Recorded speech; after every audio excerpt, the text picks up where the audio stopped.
Welcome to the Theater of Others podcast. My name is Adam Marple, and I'm the co-artistic director of the Theater of Others.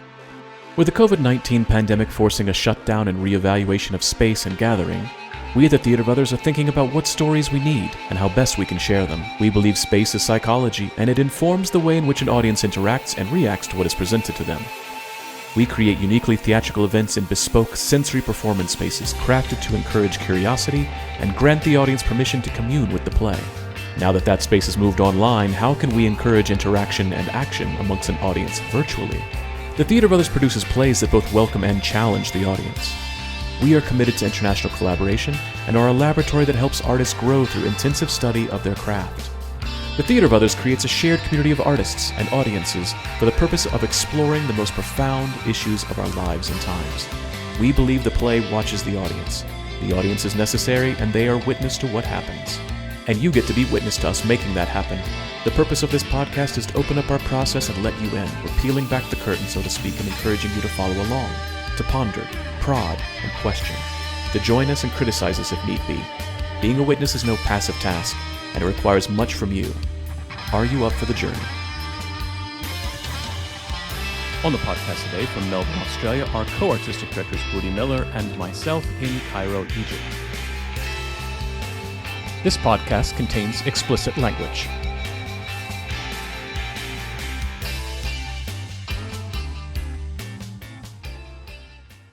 Hi, Adam.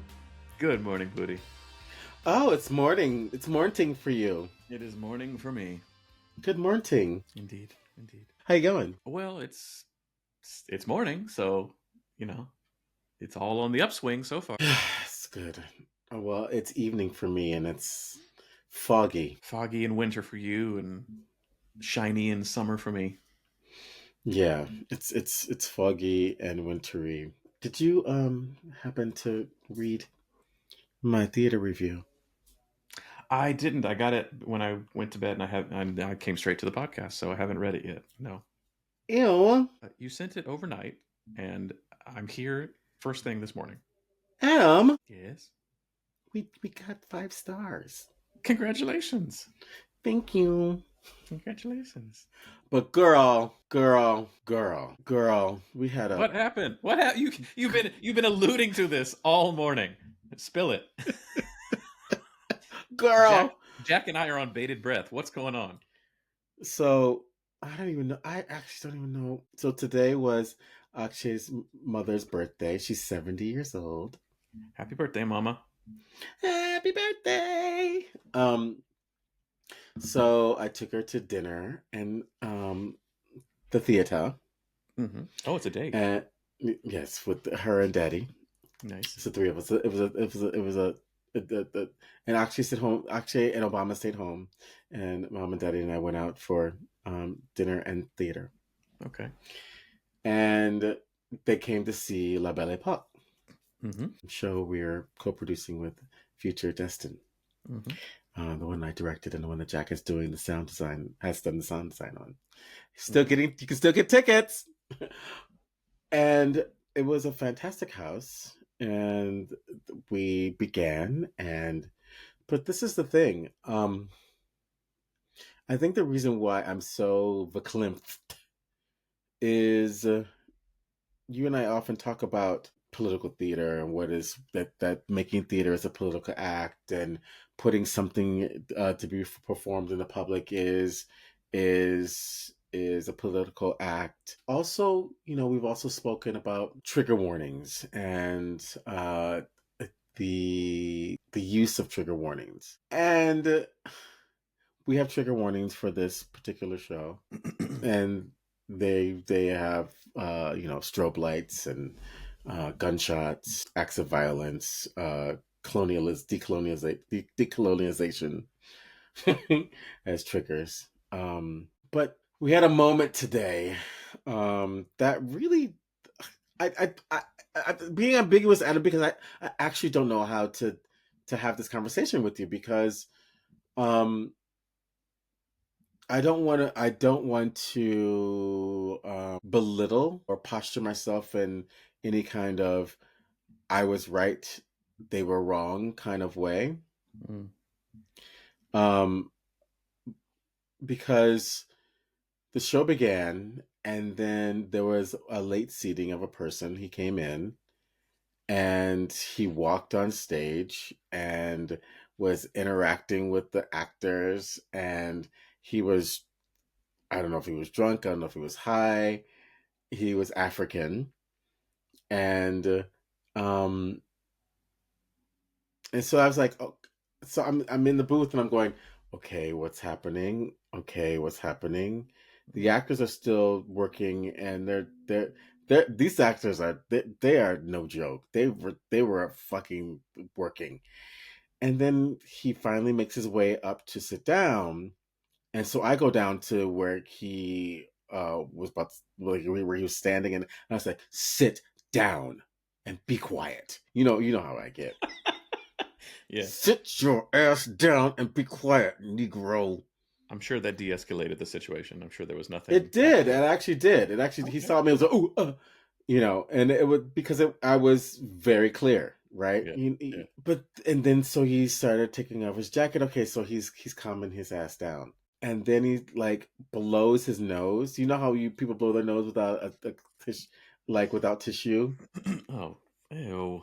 Yes, Ew. yes, You did a snot rocket? yes. Ah. And then he starts yelling at the actors, calling them goats. And there's clear trauma now happening. Like I'm like, and he's like just being really aggressive, and and I'm going okay, and I'm getting closer and closer to him, and then one of the actors stops the show, and she says, "I'm sorry, we have to stop the show. We have to take care of to deal with this person." Yeah. And that was when I came down, right? And you know how I can be in these moments. You know how I get in these moments. I'm very scary in these moments because I rattle the person so they know that this is not a joke. Yeah. Um, and he's like, I said, get up and leave. He said, I don't. I said, no, you're leaving now. Get up and go. Um, and and he's like, I'm your eldest. I said, child, young man, get up and go. And but when he saw my eyes, and he knew that I was serious. And I said, "Someone go and get someone from the out front and get." And so it was an actual um, disruption. The actors are standing there. One of the actors said, "No, don't touch him. Get because the last thing I want it to happen is an actor get hurt because of this asshole." So I start manhandling him because, girl, you know I don't like to manhandle people, but I will cut a bitch if I have to. You know how I get. And I'm a strong Negro. I'm strong. You know. So he got manhandled by Miss Dr. Miller. Mm-hmm. Okay. Um and but the thing that was really upsetting was I'm sitting here dealing with content that's dealing with violence on Black bodies, aggression on Black bodies, Yeah. aggression on African bodies. And and it's like there's this moment where he's like, I want you to hurt me. The only way I can actually hear you is by you being aggressive with me. Because that was the only time he could hear me, was when I started to get aggressive with him. And it was like, and then I saw in his eyes, I saw this weakness. Like it was like someone who's been in prison. You know what I mean? And I'm a prison guard. And so it became this meta world. Like it was the play being reenacted in real life. And then I finally got him up and moving, and he fell on the ground and was like, ah. And I was like, oh my God. And then, the audience is watching all of this. And Adrian and Austin are there because they're filming tomorrow. And Austin was like, "Oh, Budi is like he's so amazing. Like this is so meta. Like it's so." Like, he told that Austin totally thought like it was Yeah. part of the show. And I had students in the audience, and they were all like, "Oh, this is so Budi. He's like totally like." Yeah. Of course. Because they're like, "Oh, Budi's performing in the show. Oh, wow, I didn't know Budi was in the show." Yeah. Yeah. Because because aggressive Budi is a performance, as you know. Yeah. Yeah. Right. So then, you know, then I was like, and then I came back and I, just to shake the dust off, I was like, I turned to the audience. I was like, "We don't play. As a warning, unwrap your candies now. We don't play. Unwrap your all your candies now. get all your Unwrap your coughs. candies now. Get all your coughs out of your system now. Get them out right now, cause we don't play. Read whatever you need to read in the program now. You better do. You better wet yourself instead of getting up and going to the bathroom. We are not stopping the show again." So then I was like, "Okay," I turned to the "Actually ready? Let's, okay." And then I said, then stage manager is like, "Scene 4." Then I was like, "Scene 4," and I get to go to the audience, and they're like, what's scene 4?" But they brought it back together. They were amazing, Of course. and just a testament to the artists that I'm working with. When we at Curtain Call, they got a standing ovation, but at the end they brought everyone down and said, we want to address what happened. The actors did this, and no one down to support them. They said, "We want to address what happened. We're quite moved by this, because this is literally what we're dealing with. That there was a brother in the audience that was not able to deal with the content that was in front of him, and this is the way that he was responding to the content. But that's one version, but there could be many different versions as well. Like there's also evidence of Africans coming and discrediting other Africans' experiences and heckling them, or thinking that this particular production, which is not, was Anglophiled, which is not. It's all black. It's black, black, black on black on black, black, black. And so the thing is, he arrived late, so he has no idea what the show was. And so Akshay's being the Indian, she is like, he paid to perform, to be at, he paid $50 and we came home and told Akshay, and the first thing Akshay said, he paid to do that. But it's like, so this has actually never happened before. I've never had to do this in a show like this before. I've had yeah, and it's also part of an a energetic invite that happens at the beginning of the show, where we tell everyone to leave their cell phones on. We tell them to stay connected to the world. So when the actual world comes in that way, it's jarring to the nervous system. And I was quite upset over the whole thing of having the all of the energy of the aggression that I had to deal with, and move through when I was up in, and I stood the rest of the performance just so the actors could see me, that I was there, and I think it's really connected to what we're talking about today, about like the disconnection that even someone who, I have no idea who this person is. I don't know. He's a stranger to me, and I'm just throwing assumptions just by his behavior. Yeah. His behavior was marked with pain. His behavior was marked with abuse. His inability to be in contact with me was a clear demarcation that we're dealing with some serious trauma here. The thing that, and so then we talk about trigger warnings, and it's like, we put trigger warnings up, but a trigger warning is never going to protect an audience member from that kind of audience member, and that kind of audience member is not there to acknowledge anything that's going on in their body, or address them in a way where it's healthy. And it wasn't, and it was just, and the reason why it was also jarring was like, it had a remnant of call and response to it, of Africanism, of like interacting with theater. Yeah. So at first it felt like maybe he was just drunk and like interacting with the show, right? Like as if there were a god on the stage, like if Gung was on the stage, and there was a mask on the stage, and you're interacting with the mask because you're interacting with the god. So there isn't that.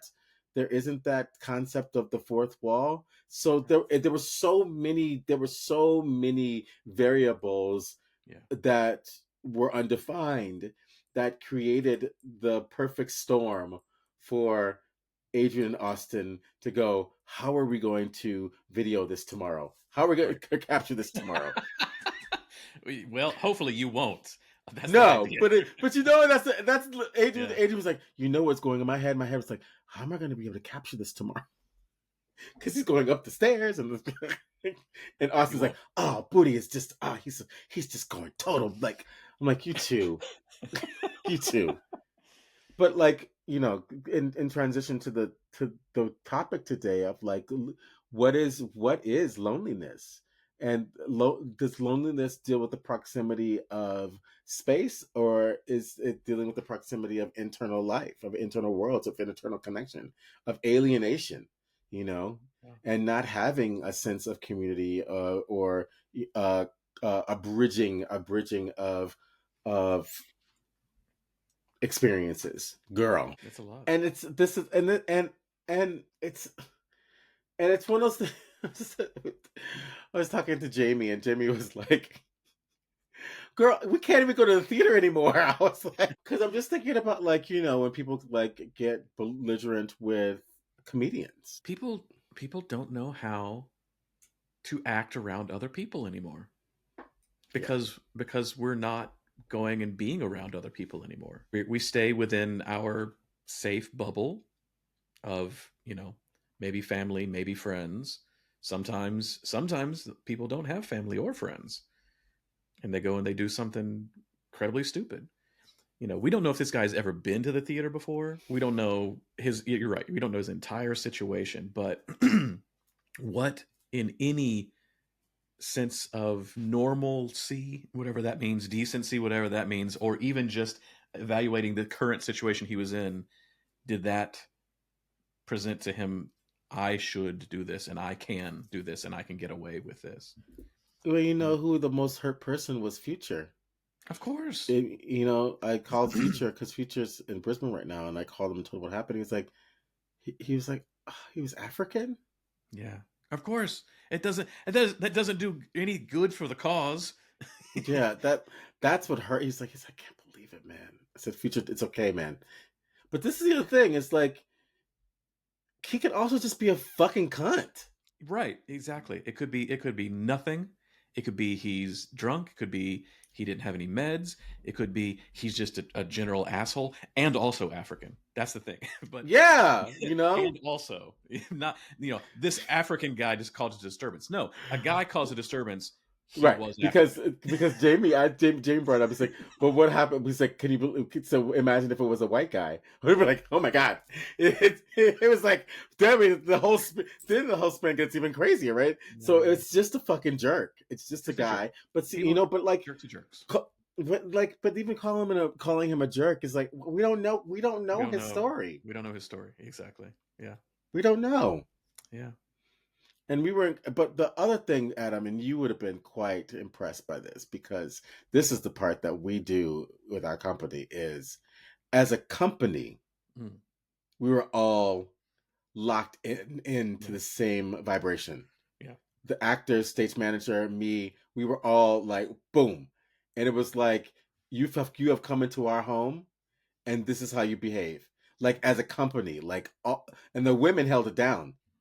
The women held the whole show down, and they were like, "Nuh-uh," and it was incredible. I've talked about this often. I've talked about this on the podcast, where crisis bonds the audience to the actors almost immediately. I had a show that was also disrupted at the very beginning. I've had several shows that have been disrupted at the beginning, that the audience changes immediately, because the audience are reminded there are human beings working their ass off for my pleasure. Even if it's a traumatic or dramatic or, sad story, it's still for my pleasure. I chose to be here, and they're doing this for me. And so when something interrupts that and stops that pleasure, stops that work, the audience immediately clicks into kind of like a protective parent mode. First off, they go, okay, am I safe? Am I in trouble here? If I'm not, are they in trouble? And then they click into that mode, and they will be with you no matter what happens. You go up on lines, you need to stop, you need to do it a couple times, they'll go and do it because they are there for those actors. So it doesn't surprise me at all, the standing ovation. It doesn't surprise me at all that this was probably one of the better shows because that vibrational energy absolutely changes after those things. There have been times where I have manufactured a crisis to kind of goose that a little bit, but when it actually happens, like, there's a fire alarm, somebody actually does something like this, events happen, or I saw a show on Broadway where this stupid ass giant set that was, not necessary. It was a play that took place in a theater, and they decided to build a theater wall instead of actually just showing the theater wall. It got stuck and it wouldn't move. And we sat in the audience for the longest time, and the actors were kind of on stage, and we were just kind of whatever. And we felt for the actors. We felt for the actors. I saw fucking Meryl Streep get down on her hands and knees and mop up rainwater because she wanted to perform Mother Courage. And we loved her even more for it. These things bond people to the actors, to the audience, and the actors become, we have both gone through this crisis together, but you're up there working your ass off. So I'm glad that the actors responded the way they did. They addressed it at the end and everything. And you can't really plan for those kind of things. You can only just be responsive. You can't. It's the same thing I always say in Viewpoints. Like, the second that you deny that it's happening, you're just pointing it out even more. So the fact that they responded to it, you responded to it, you took care of it, and said, like, it's just sad that the story's themes and this moment's themes overlapped. Girl. And that's why, Adrian and Austin in the audience were thinking, oh, this is a really meta interpretation that Budi has taken, because, yeah, yikes. I bet your ticket sales go up. I bet your audience does a lot of marketing for you tonight. Girl. But we were laughing about, like, what if, like, there was a reviewer in the audience and they say, oh, that meta moment's amazing. And then they talk about it in the review, and then it never happens for anyone else. Well, a reviewer, a journalist worth their own salt would have come up and talked to you to gain context for that. That's so. A blogger could literally do that, but, like, if it was an actual reviewer, they would have been like, can we talk about that moment? Oh, no, that didn't happen. Okay, I need to probably contextualize that in an article then. Yeah, but Facebook's going to be awash with one of the most meta theatrical moments I've ever seen on stage. It felt so real and violent. Girl. Oh, and yeah. not in my Black Lives Matter hat either. Come on. Right, exactly. And my faux indigenous white woman design necklace. Right. Still rocking it. Still rocking it. Yep. How very dare he? Exactly. So what are we talking about today, Adam Marple? Well, I mean, I kind of don't know if we want to. Yeah, okay, we can talk about. We can kind of put it in there. I sent an article. I first sent this article to Stephen Galtney, and then he suggested I send it. Why'd you send it to him first? Because we were having a conversation about something tangential to the company and to the work, and so. Wait, I'm not involved in the company? You are. I said tangential to the company. It wasn't anything. I'm not tangential to the company. Oh, you are full of tangents. There's no doubt about it. But ooh, you are a tangent. Ooh. Jack, delete this. No, Jack, keep it in. Because everybody knows. Anyway, I sent it to him. And because I was curious what he was going to think about it. Because we have a long, ongoing conversation about America and conservatism and, who we are and where we're going and where we've come from and blah, blah, blah, blah, blah, blah, blah. Anyway, he saw what I have seen in this as well. And he suggested I send it to you because it was about an author named Robert Putnam, who wrote a really seminal book, which here's my copy right here, called Bowling Alone. Bound, check a bound down. How thick is it? It is 540 pages. Mm. But most of these are notes. So the thing is, it's an incredibly Here, I'll actually get to where it's not. So 400 pages. So 140 pages of notes, because it's all like data and charts and stuff. Because he's a social scientist, Harvard, and he basically, what he does in this book, this came out in 2000, is he was tracking social trends in the United States specifically, but we can also see that this is happening in the rest of the world. And it's called Bowling Alone because he talks about he loved bowling when he was a kid. And he was part of a bowling league, and he did tournaments and things like that.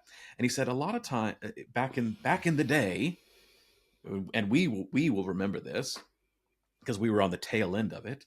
There were bowling leagues. People from work, people from different stripes of life, people from different political parties, people from different religions would get together for the sole purpose of bowling in a league.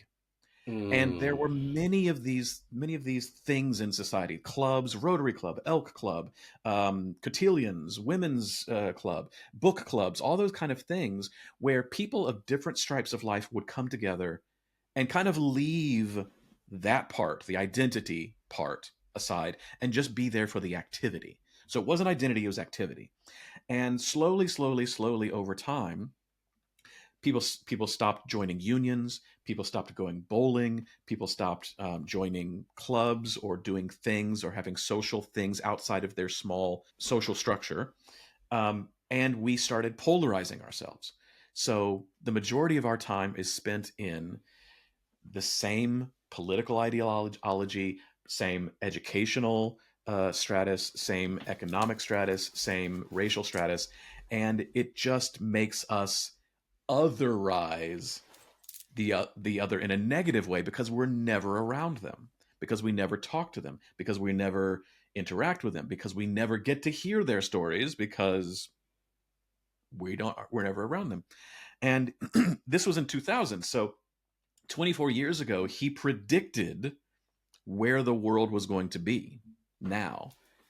Predicted, saying, we are going to bifurcate, we're going to hate the other, we're going to seek out popular demagogues who tell us that the other is the reason to all of your problems, and it could get violent.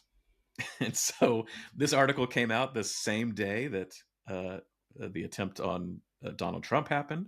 It's happened, you know, in this crazy ass world that we're living in, where the far right almost took over in France, and the far right is taking over a lot of Europe, and we're on the upsurge of another Trump presidency, and the world is just hates each other, just everywhere. I don't know of a place that feels safe or normal anymore. And social media. This was long before social media became a thing. This book came out, um, and so social media has only exacerbated that, and AI and technology and this, that, and the other, and there we are in a theater where supposedly the public, the community, can come from all stripes of life, but let's be honest, it's usually the same racial, economic, socioeconomic, educational status, usually. And then we're trying to build a community. We're trying to make a bunch of individuals into a group. And then you have somebody who, we don't know anything about this guy, but he doesn't know how to interact in groups or groups that are like this. And then we get situations like this that form a group. All of a sudden, that audience became a group. Don't know if, what's going to happen afterwards, if they'll ever go to the theater again. What an interesting opportunity that could have been to then like do something with that. But I know it's, you don't have any idea that was going to happen, so the infrastructure is not in place. But yeah, we weren't equipped to interact with that. Yeah. But yeah, so this article is really, really interesting. Because the other thing is, no one paid. That's the other thing. Is that whose experience is more important, and whose narrative has more value. Well, I don't think there's I don't think it's a binary question. It's not. It's all experiences are valid.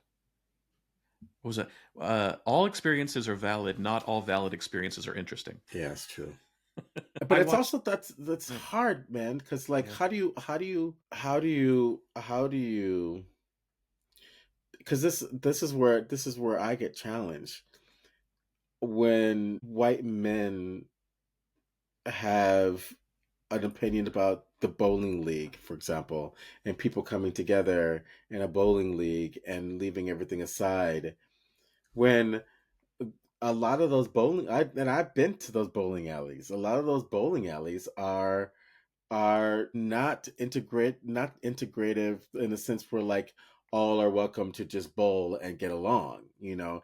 And also where he talks about but I get where he says that those conversations that people have there is politics. It's like it, to just have a place to where people are gathering and that are coming from different points of view, you can actually have a political conversation or have a conversation about differences that just becomes it's just politics Yeah. as opposed to talking about who you're going to vote for, but just dealing with people's points of view. Yeah. But I think the hardest part is there is a component to that uh, conversation he's having. I've only read the article. I haven't read his book, but from his article, I'm like, yeah, I remember Boy Scouts. I also remember that Boy Scouts for me was very much a white boy thing. You know, it was a straight white boy thing. You know, a closeted gay white boy thing. You know, and and the but I there were things that I loved about Cub Scouts because I didn't get as far as Boy Scouts. I was always a Cub. I love the badges. I love the the tasks that were given to you know and it did create a sense of community.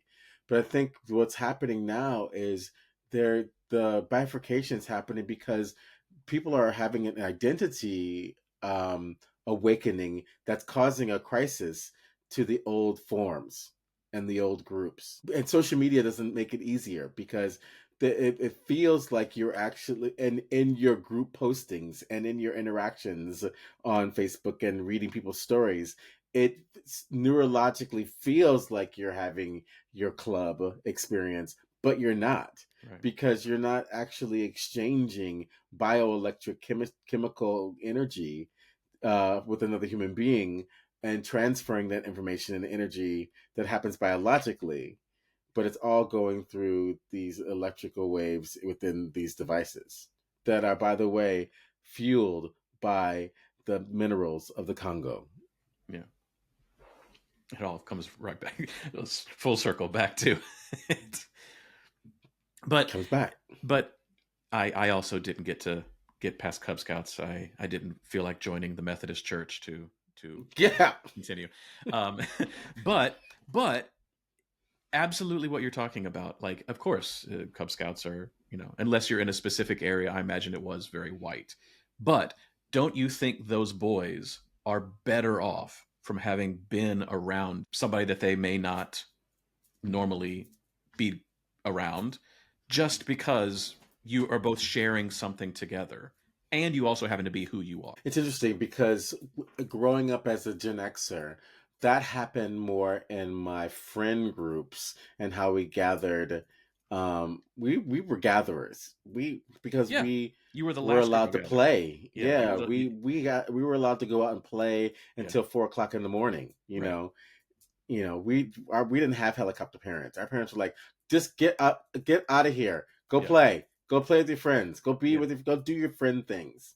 yeah, You know, so we gathered. So the clubs and sports, you know, I was more of the outlying kind of weird kid that like I played sports because I was good at them, but they were so heteronormative and homophobic and violent. Like and the most violent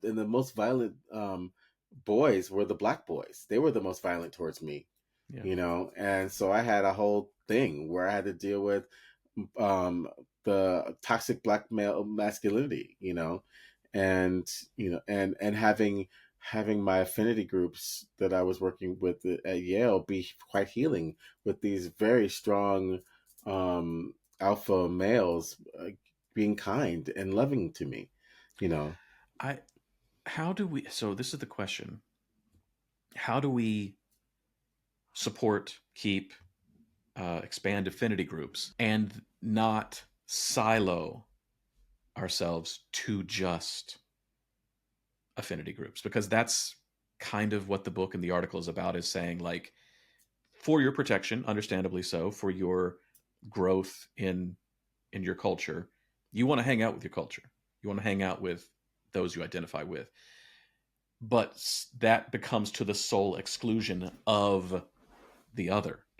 And then we're not. Well, okay, so I think I have an answer to that, because the work that I've been doing with Dr. Taylor Jamal Barfield, Oh, okay. Dr. Taylor Jamal Barfield, his middle name is Jamal. Okay. Dr. Taylor Jamal Barfield, but that was the awakening this summer with Dr. Jamal. We actually, he looks more. We feel he's more of a Jamal than a Taylor. He is, isn't he? He's more of a Jamal. He is. He's a Jamal, and he loves it. He's like, yeah, that's my name. Call me it. But we've been working in the affinity space for a decade now, and now that we have honed and understand the potency within the working at the intersection of each actor and their own indigenous relationship to themselves and their culture within the training, we are now branching out with not just affinity global majority. We're going to be doing a workshop at the Actor Center where we're working with the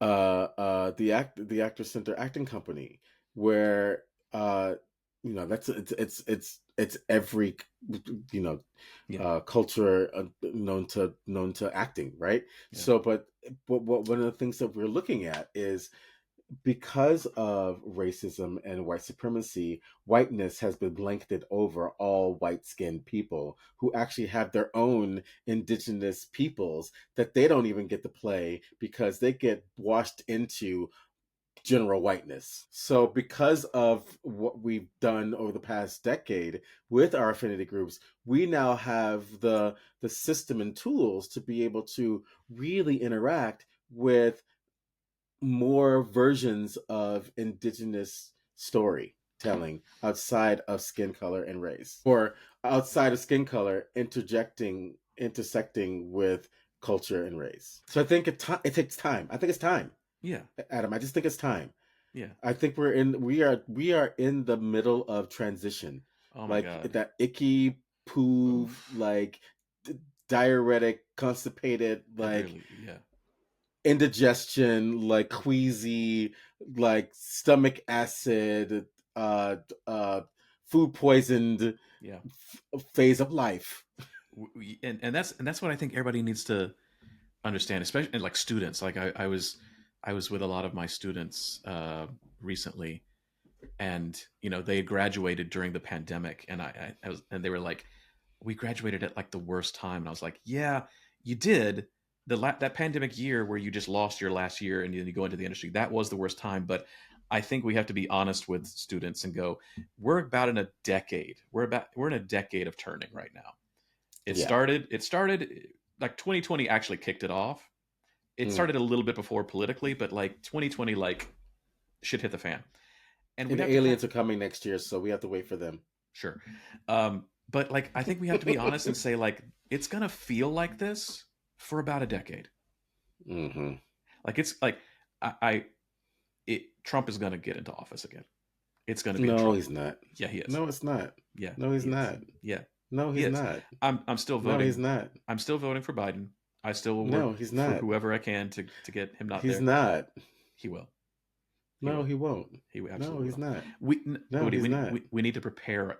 I know I'm not putting the energy into the universe. I'm saying we need to prepare for. Oh, I'm prepared. I'm prepared for sanity. Okay. Well, when insanity happens and you're not prepared for it, because it's going to be worse. I'm prepared for. He always brings insanity.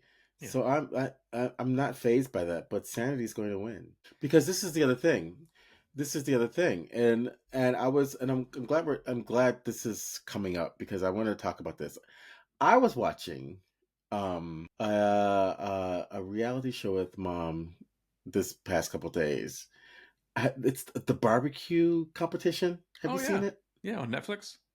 Yeah, Yeah. and it's so good.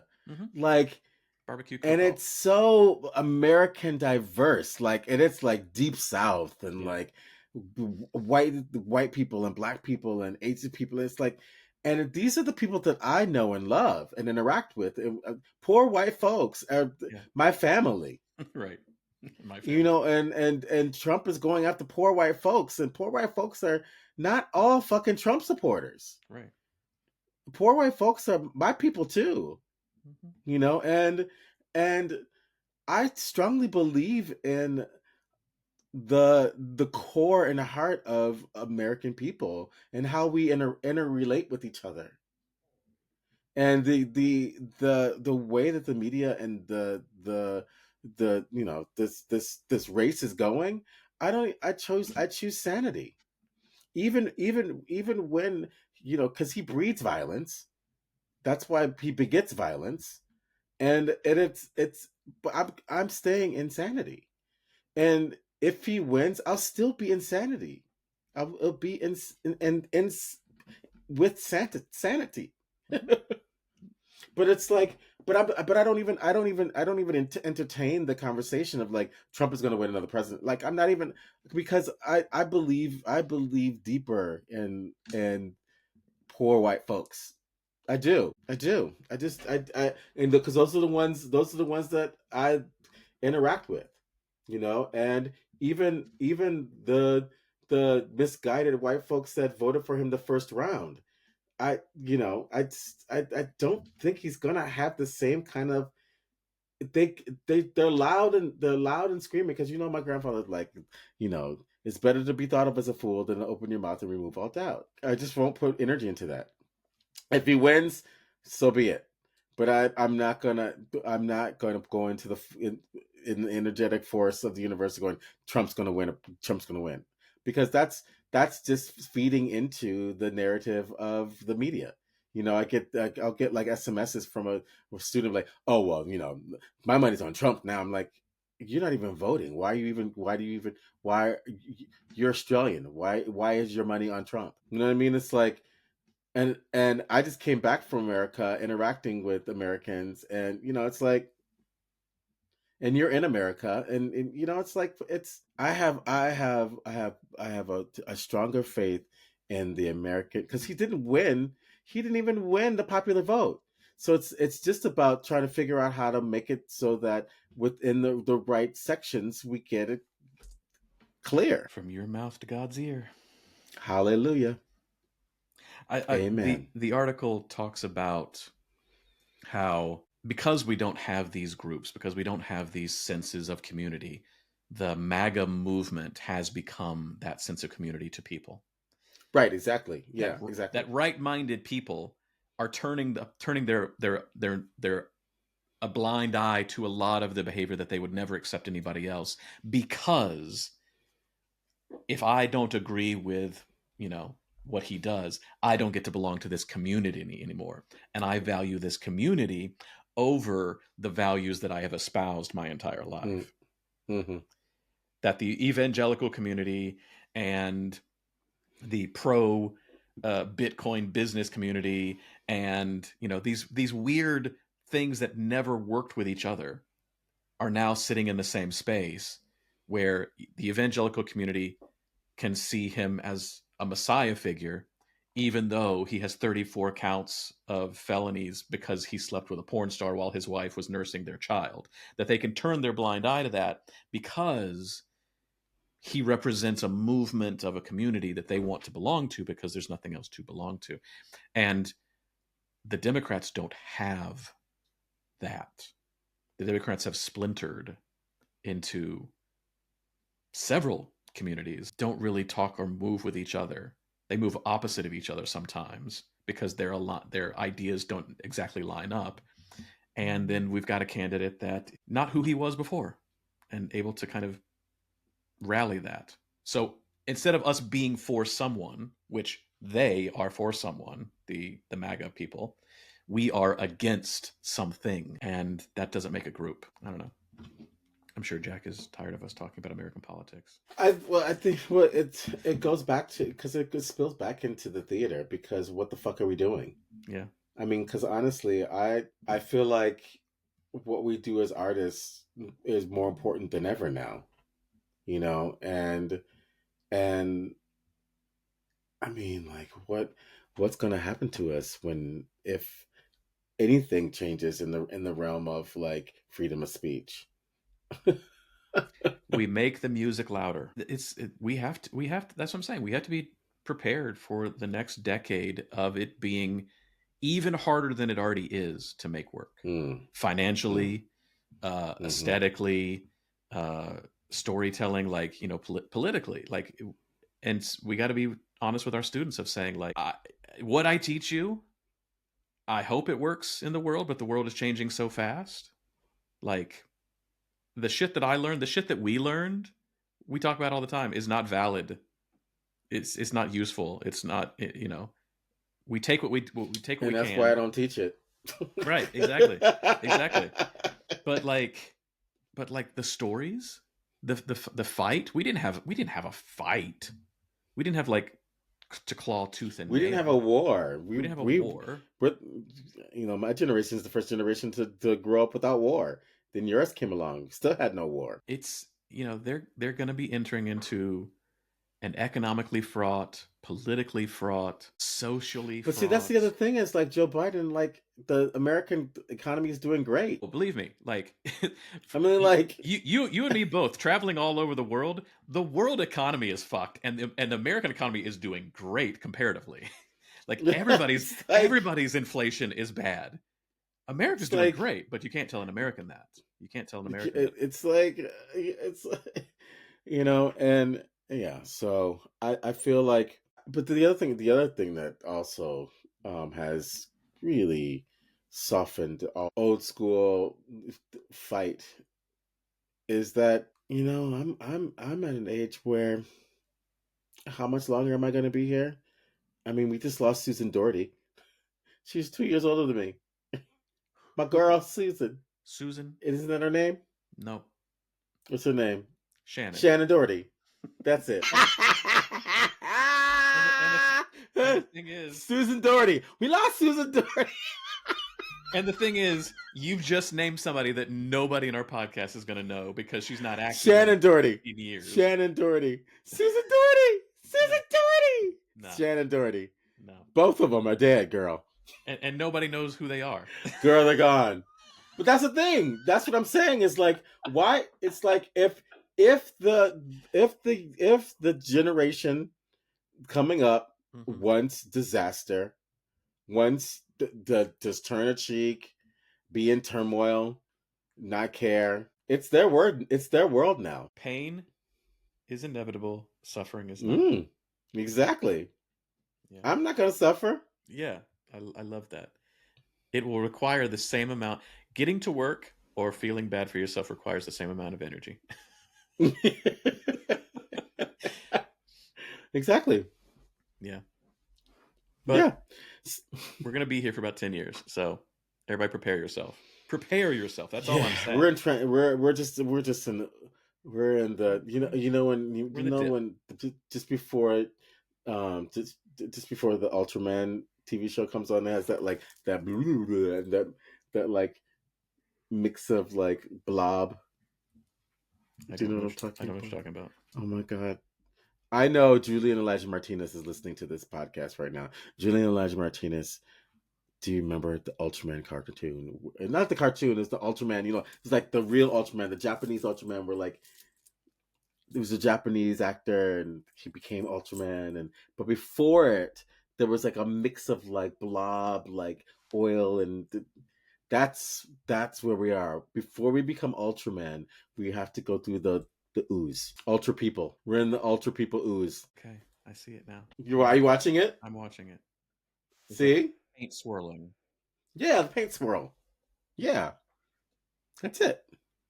That's what we're just in the swirl.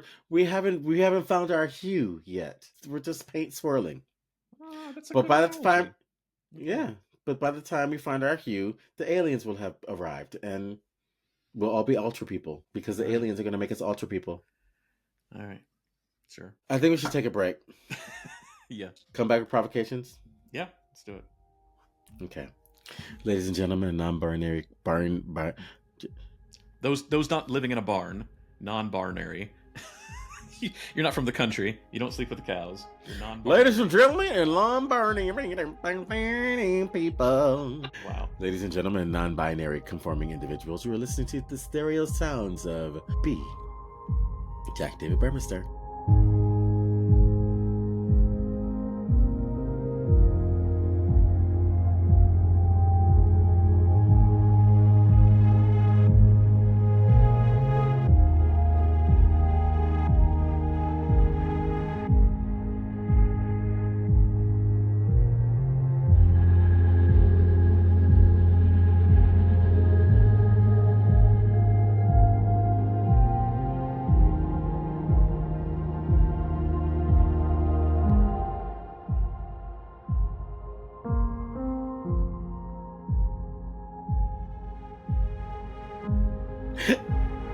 And we're back.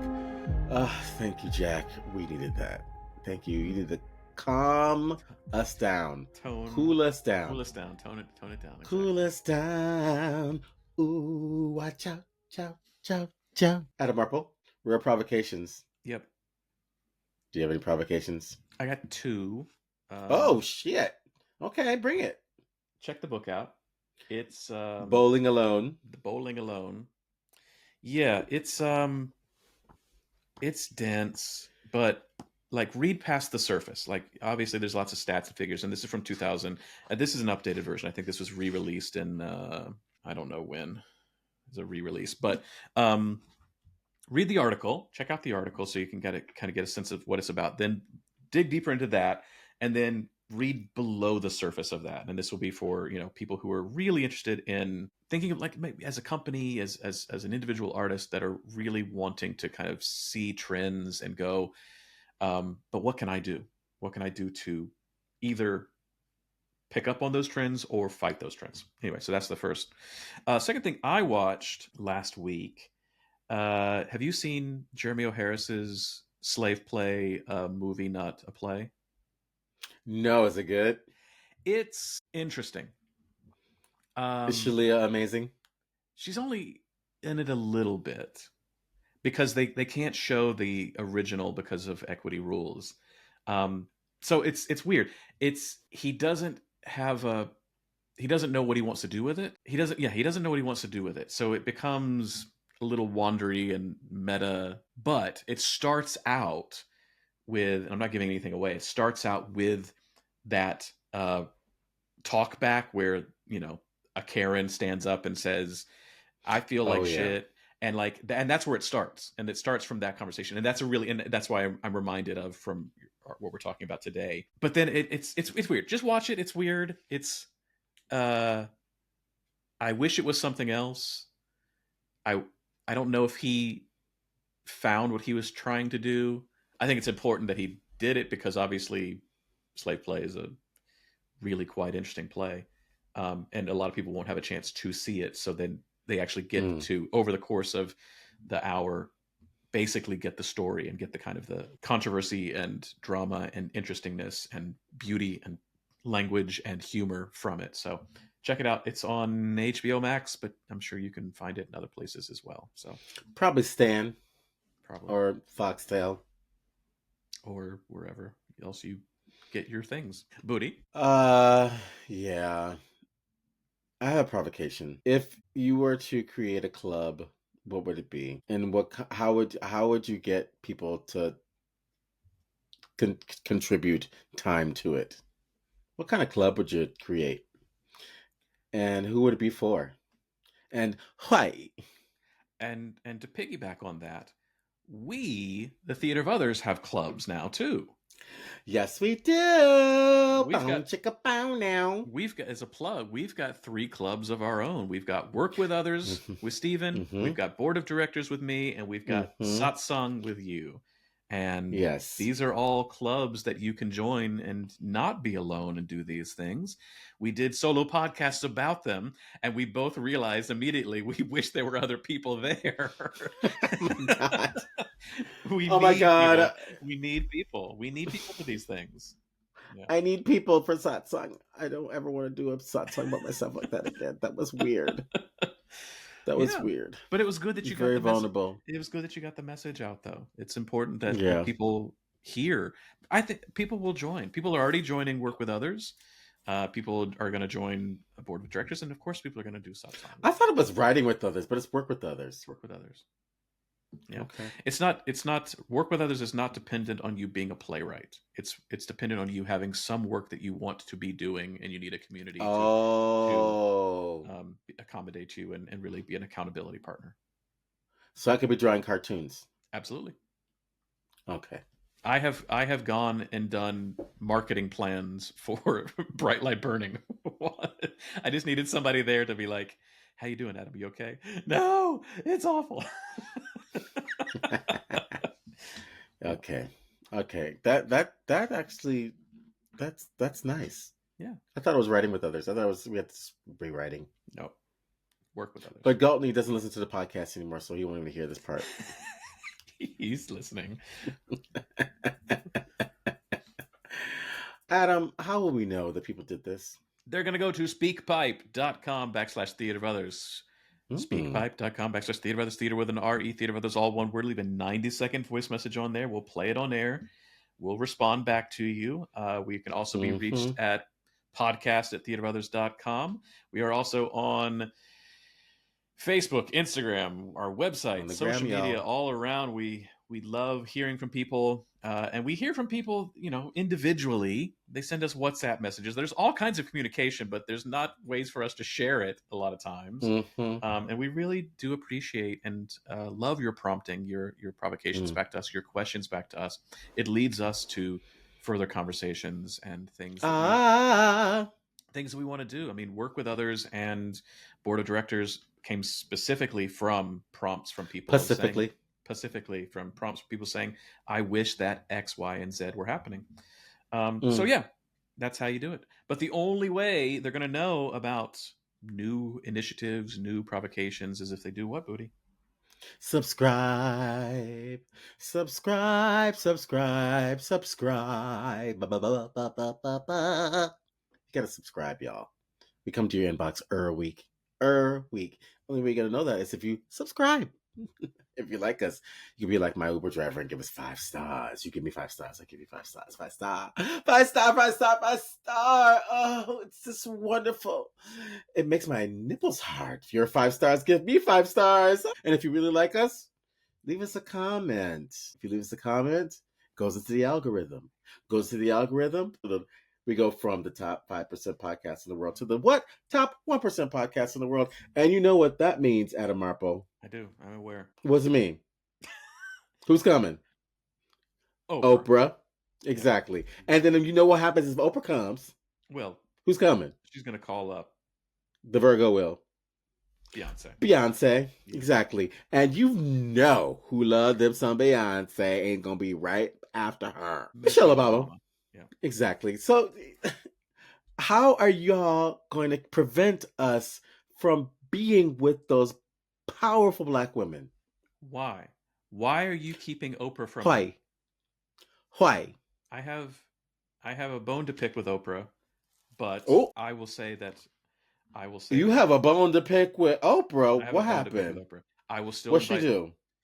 I, as a child, was very in love with Santa Claus, and then Oprah Winfrey on her show said something that rocked my little kid world.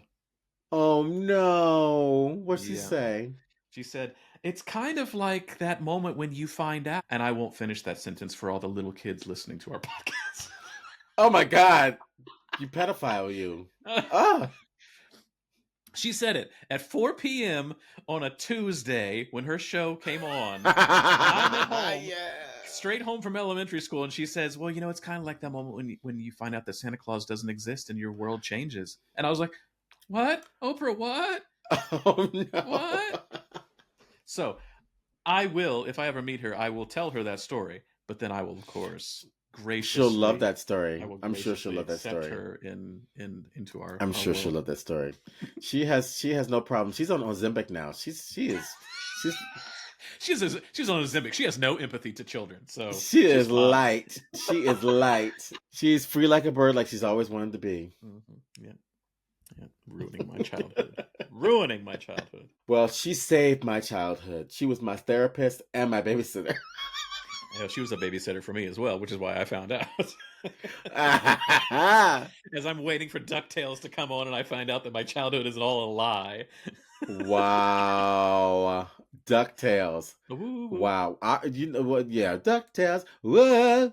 You know, mine was Thundercats. Thundercats came on right after. Thundercats. Ho. Oh, yeah. Mm-hmm. Chitara, baby. I love you, Adam. I love you, Budi. Hey, wait a minute. What? Am I going to see you next week?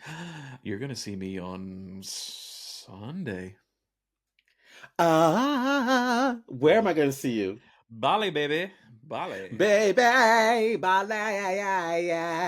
Our next couple of podcasts will be in Bali. On the island. The island. Island boys. Island. And for the rest of y'all, we'll be in your inbox next week. Bye. Bali high. Bali high. We're just gonna keep going until Jack. Where is Jack?